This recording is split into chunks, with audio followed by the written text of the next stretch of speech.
All right, y'all. Day one of virtual class, so we'll see how this goes. I apologize if there's outside noises. There's a guy like mowing his lawn, so hopefully that's not too loud. I'm just on my porch, so we'll see how it goes. But yeah, so finished with The Princess and the Goblin. George MacDonald continually showing me why he's my favorite author. Really just killing it. It's the layers that get me, right? It's just so simple. Then you get kind of, the first layer of metaphor. And then it's like the more spiritually awake you are, and the more spiritually mature, I think you get more and more, which is why I hope you guys will continue to go back to this text and keep reading it. Because I think, in 5 years and 10 years and 15 years, you're going to keep getting more. And it's really life giving. But yeah, so into the story, right? Curdy exposes the goblins' plans on destroying the princess or capturing the princess. Excuse me.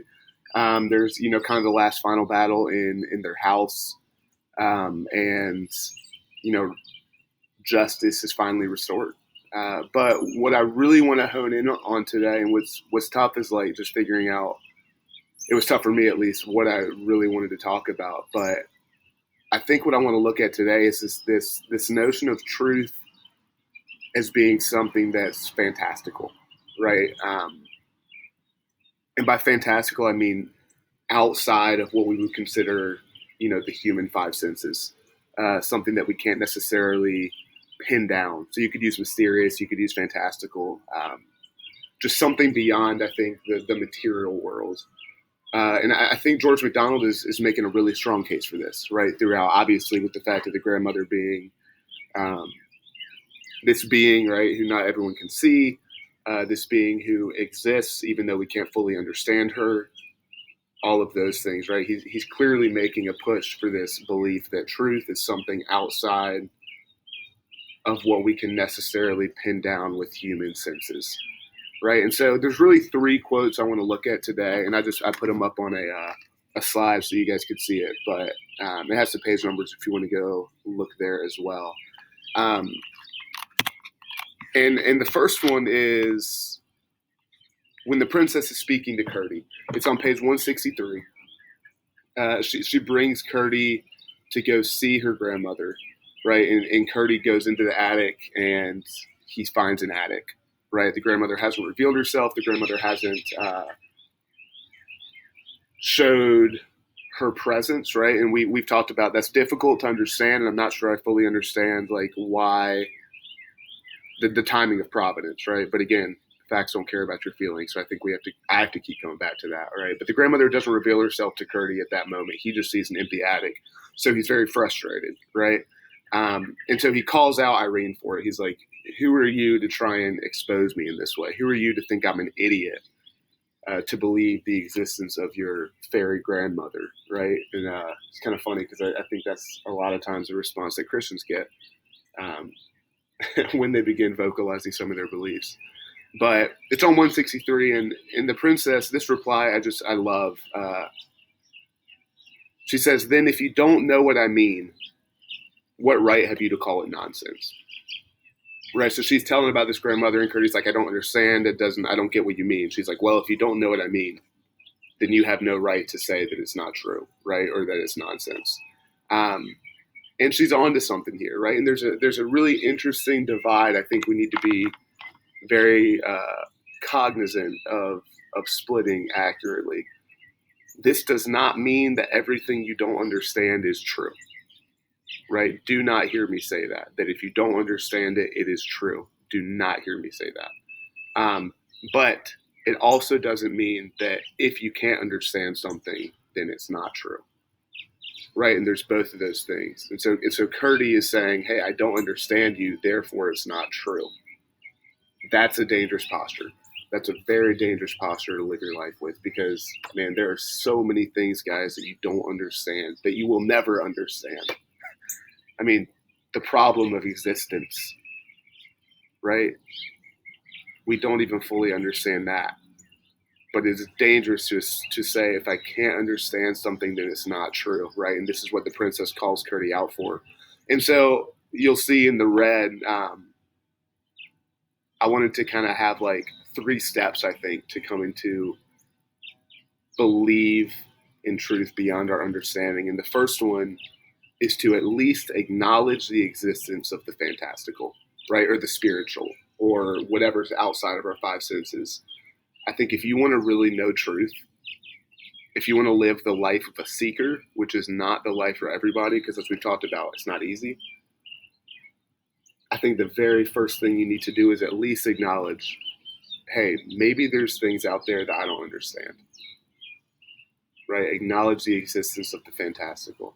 And if you find that's difficult to do, it is, right? So we'll just start with that. But I think all understanding requires some sort of faith in what we can't understand, right? Because I'll hold that till later. But I think she's on to something here when she says, if you don't know what I mean, what right do you have to call it nonsense, right? So step 1, I would say, is acknowledging the existence that there may be things that we cannot fully understand, right? And then we get a little bit later, Curdy runs off. He goes back to talk to his mom. He's angry at Irene, and he keeps saying, like, who was she to make me look like a fool? I can't believe she did this to me, mother. After all I did to help her, she's going to expose me like this, or try to expose me like this. And then the mother takes Irene's side, and she says, you confess, my boy, that there is something about the whole affair you do not understand. Then you have no right to say that what she told you is not true.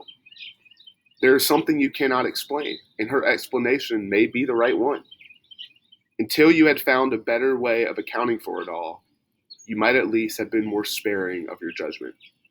And that is some great motherly advice, right? Until you can find a better way of explaining things, you need to be careful of what you judge as false. Right, and let's go back to the problem of existence, right? If we want to backtrack and say, okay, what's something we know is true, but we can't quite figure out why? It's the fact that we exist, right? I'm here talking to you, you're watching this, hopefully, and we can agree on the fact that we exist. How? Right? How? And option 1 is to say, okay, there's this thing called a creator. Right, there's this being who we can't see, called God, who has created out of nothing. That clearly requires a lot of faith, right? That's fantastical. It's outside of our 5 senses. It requires faith. Let's say you want to disregard that and say, no, there was this thing called, the Big Bang, or somehow materially, the world came into being.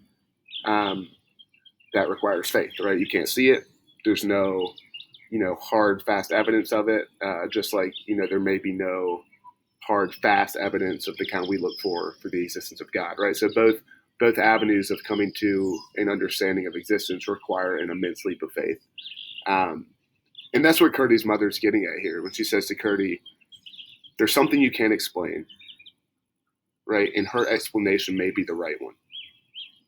And so if step 1, going back to the previous slide, was acknowledge the existence of the fantastical, right? That there are things that we can't fully understand. Step 2 is just taking that a little bit farther, right? Acknowledge the possibility of the fantastical being true, right? I'm not asking you to accept it fully yet. I'm just saying acknowledge the possibility that it might be. Until you can come to an explanation that you think is better, right? Be careful of casting judgment, right? So until you can say, no, this is exactly how it happened and I'm sure of that, at least acknowledge the possibility that maybe the things that are beyond your understanding might be the case, right? In this sense, creation. And there's insane amount of evidence pointing to that, right? So I'm not saying there's no evidence and it's all in faith, but I'm saying there are leaps of faith that we have to take. And, step 1, again, is acknowledging the existence of those leaps. And step 2 is saying, okay, maybe there's something there, right? Maybe there's something there. There's something about the whole affair you do not understand. Absolutely, right? Absolutely. And so that leads me to, I think, what is probably one of the most important quotes in Princess and the Goblin. And it's when the grandmother says to Irene, people must believe what they can, and those who believe more must not be hard upon those who believe less. Tough, tough, tough, tough, tough, tough, tough, tough. People must believe what they can, and those who believe more must not be hard upon those who believe less. I think if we acknowledge the existence of things beyond our understanding, which personally I think we're fools if we don't, right? Step one. If we then acknowledge the possibility that it could be true, which again, I think we'd be fools if we didn't, right? And say, hey, maybe there's something there. I think our next step is to pray fervently, right? That means not just once, that means every single day for the opening of our eyes,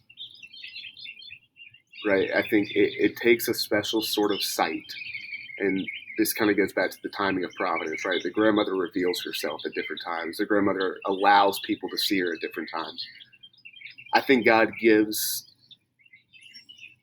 us the eyes to see what we cannot see with our human perception, right? Or at least the ability to accept it as truth, right? And so what I pray for you guys is that you would not close off things that you can't nail down with the scientific method, right? If I can't see it, if I can't nail it down, if I can't understand all the ins and outs, therefore it is false, man, that's a dangerous way to live. You're going to have to go off of faith on so many other things you don't even realize it, right? Faith is necessary for truth. Faith is absolutely necessary for truth. It's just what's that faith in, right? And I think the grandmother's getting at it here, right? That some of y'all right now may really be doubting and questioning because you're just like, I just can't get myself to believe that. And you might be right at this point, you might be right. And that's where I think we need to be praying fervently, like, Holy Spirit, let me see what I cannot see with my human sight, right? Let me open my heart to understand the things I may not be able to understand on my own. And then help me be understanding of those who believe less, right? And that's one of my callings as a teacher, I think, is to be like, hey, some of y'all, right, might be really wrestling with this, and I'm wrestling with it too, right? And I think we need to have empathy with one another as we struggle through our beliefs.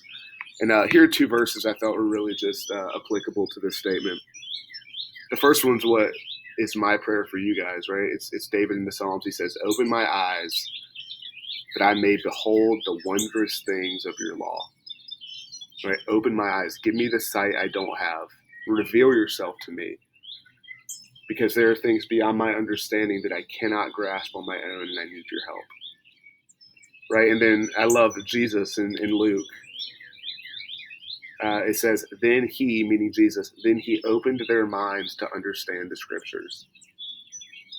Right? Our minds need to be opened. And it's a posture thing, right? It's the grandmother saying, come in, Irene. It's the grandmother holding her arms out and saying, hey, if you want me to open your eyes, I will open them.